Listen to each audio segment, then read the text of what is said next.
হাটহাজারী পৌরসভা গঠিত হওয়ার পর থেকে অদ্যাবধি এখানে কোনো নির্বাচন হয়নি। 15 বছর পার হয়ে গেছে। এই পৌরসভা চলছে প্রশাসক দিয়ে। জনগণের ভোগান্তির কোনো শেষ নেই। বিভিন্ন অফিসারদের ধারে ধারে ঘুরতে ঘুরতে, টাউট বাটপারের পেছনে ঘুরতে ঘুরতে পৌরসভাবাসীর ভোগান্তির কোনো শেষ নেই। সাবেক মন্ত্রী এবং সাংসদ ব্যারিস্টার আনিস বলেছিলেন হাটহাজারীর পৌরসভার মধু কাউকে খেতে দিবেন না।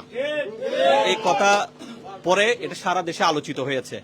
এখন সবচেয়ে বড় বিষয় যেটা হচ্ছে যে নির্বাচনের পরে এখানকার স্থানীয় সাংসদ ও প্রতিমন্ত্রী ব্যারিস্টার মীর মোহাম্মদ হেলালুদ্দিন তিনি হাটহাজারীর সাংসদ। সবার একটা প্রত্যাশা ছিল তিনি যেহেতু এবার এখানকার প্রতিমন্ত্রী এবং সাংসদ, তিনি হাটহাজারী পৌরসভা যাতে যথাসময়ে নির্বাচনটা অনুষ্ঠিত হয় সে বিষয়ে পদক্ষেপ নেবেন। তবে যতটুকু জানা গেছে প্রশাসনিক বিভিন্ন ধরনের কলা কৌশলে আগামী 30 জুলাইয়ের মধ্যে যদি ওয়ার্ড বিভাজন সংক্রান্ত বিষয়টি যদি নিষ্পত্তি করা না হয় তাহলে পৌরসভার মধু ঠিকই প্রশাসনিক কর্মকর্তারাই খাবেন। যে ভোগান্তি আছে সে ভোগান্তি কোনো শেষ হবে না। আর এটা আমার মনের কোনো কথা নয়।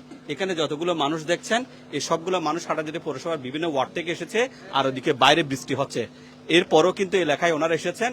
ওনারা স্থানীয় সাংসদ ও প্রতিমন্ত্রী ব্যারিস্টার মীর মোহাম্মদ হেলালুদ্দিনের কাছে একটা দাবি নিয়ে এসেছেন যে আগামী 30 জুলাইয়ের মধ্যে হাটহাজারী পৌরসভার ওয়ার্ড বিভাজন সংক্রান্ত যে জটিলতা আছে সেই জটিলতা সংক্রান্ত বিষয় যদি বর্তমান যিনি প্রশাসকের দায়িত্ব আছেন তিনি যদি সেটা নিষ্পত্তির জন্য যথাযথভাবে লেখালেখি না করেন তাহলে আরো অনেক পিছিয়ে যাবে এই পৌরসভা নির্বাচন। তার মানে মানুষের ভোগান্তি বাড়বে। তো আজকে আমরা সরাসরি এখানে অনুষ্ঠানে যারা বক্তব্য দিচ্ছেন সেখানে যুক্ত করছি। আমরা সরাসরি সে অনুষ্ঠানে চলে যাচ্ছি। বিসমিল্লাহির রহমানির রহিম। হাটহাজারী পৌরসভার সম্মানিত নেতৃবৃন্দ বা সম্মানিত গণ্যমান্য ব্যক্তিবর্গ, সম্মানিত উপস্থিতি, আমি আপনারা কষ্ট করে এখানে উপস্থিত হওয়ার জন্য আপনাদেরকে আমরা ধন্যবাদ এবং কৃতজ্ঞতা জানাচ্ছি। এখানে আমরা যদি মাইকিং করে বা এখানে যারা কর্তৃপক্ষ, আয়োজক যারা কর্তৃপক্ষ, তারা যদি মাইকিং করে জনসভা করে আমার মনে হয় এখানে হাজার হাজার মানুষ হবে। তাদের দাবি হচ্ছে একটাই, দ্রুত হাটহাজারী পৌরসভা নির্বাচন চাই। আমরা নির্বাচিত প্রতিনিধির মাধ্যমে হাটহাজারী পরিচালনা হোক এটা চাই। আজকে আমরা আপনারা যারা বিভিন্ন গণ্যমান্য ব্যক্তিবর্গরা আলোচনা করেছেন এটা আপনারাও শুনেছেন। আমরা মনে করি যারা আমাদের হাটহাজারী থেকে নির্বাচিত মাননীয় সংসদ সদস্য গণপ্রজাতন্ত্রী বাংলাদেশ সরকারের মাননীয় ভূমি এবং পার্বত্য চট্টগ্রাম বিষয়ক প্রতিমন্ত্রী যারা ব্যারিস্টার মীর মোহাম্মদ হেলালুদ্দিন সাহেব, উনি এটা নিশ্চয় ওনার দৃষ্টিতে পড়বেন এবং সাথে সাথে হাটহাজারীর সর্বস্তরের মানুষ যে কি চাচ্ছে এটা উনি অনুধাবন করবেন, এটা আমার বিশ্বাস। এবং সাথে সাথে আমরা এই হাটহাজারীর পৌরসভা নির্বাচনকে বাস্তবায়ন করার জন্য আমরা পৌরসভা নির্বাচন দিতে পারবো না। তবে আমরা নির্বাচন হওয়ার জন্য মানুষের কাছে, আমাদের যারা নেতৃবৃন্দ আছে তাদের কাছে দাঁড়া গিয়ে আমরা বলবো। এই জন্য আমরা একটা কমিটি করব, যে কমিটির মাধ্যমেই এই হাটহাজারী পৌরসভা নির্বাচনের জন্য যথাযথ কর্তৃপক্ষ যারা তাদের কাছে গিয়ে আমাদের নির্বাচনের বিষয়টা তুলে ধরবেন, নির্বাচন কেন হচ্ছে না এটা তুলে ধরবেন, নির্বাচনের বিষয়টা ওনাকে গুরুত্ব যেন দেয় সেটা ব্যবস্থা করবেন। সেজন্য আমরা এখানে একটা কমিটি করব।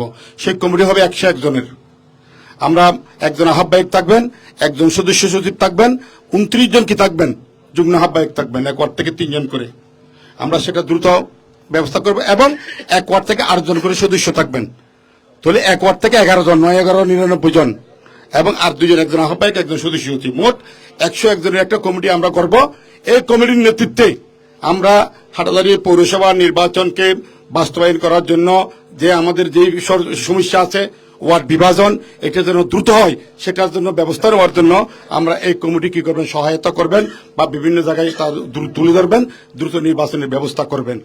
আমরা কেন আজকে আয়োজন করতে হয়েছে, আজকে 15 বছর হাটহাজারী পৌরসভার নির্বাচন থেকে বঞ্চিত। হাটহাজারী আমাদের পার্শ্ববর্তী সব ইউনিয়ন ওই পৌরসভা কি গঠিত হওয়ার পর 3বার 4বার নির্বাচন হয়েছে, কিন্তু আমরা হাটহাজারীর নির্বাচন হয় নাই।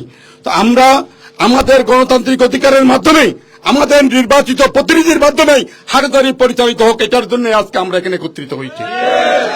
প্রয়োজনে হলে আমরা হাটহাজারী পৌরসভার 9টি ওয়ার্ডের মানুষকে নিয়েই আমরা আরো যদি আমাদের এরপরও যদি কোনো কারণে যদি আমরা হাটহাজারী পৌরসভার নির্বাচন যথাসময়ে করার যদি না হয় তাহলে আমরা আরো বড় সবাইকে নিয়ে আমরা ঐক্যবদ্ধ করে হাটহাজারী পৌরসভার জনসাধারণ 1 লক্ষ জনসাধারণকে ঐক্যবদ্ধ করে আমরা আপনাদেরকে নিয়ে কর্মসূচি দেব। আমরা সবাইকে আমাদের শেষ বর্ষ, আমি আবার বলছি, এই নির্বাচন দ্রুত করার জন্য আমাদের হাটাজারি থেকে নির্বাচিত মাননীয় সাংসদ, আমাদের গর্বের ধন হাটাজারির মানুষের বিগত 12 ফেব্রুয়ারি নির্বাচনে সর্বোচ্চ ভোট দিয়ে তাকে এমপি নির্বাচিত করেন, তার কাছে আমাদের সর্বোচ্চ ভরসা, তিনি ইনশাল্লাহ ব্যবস্থা নেবেন এবং আমরা দ্রুত হাটাজারি নির্বাচন পাবো। এই প্রত্যাশা রেখে সবাইকে ধন্যবাদ জানিয়ে শেষ করছি। আল্লাহ হাফেজ। বাংলাদেশ জিন্দাবাদ।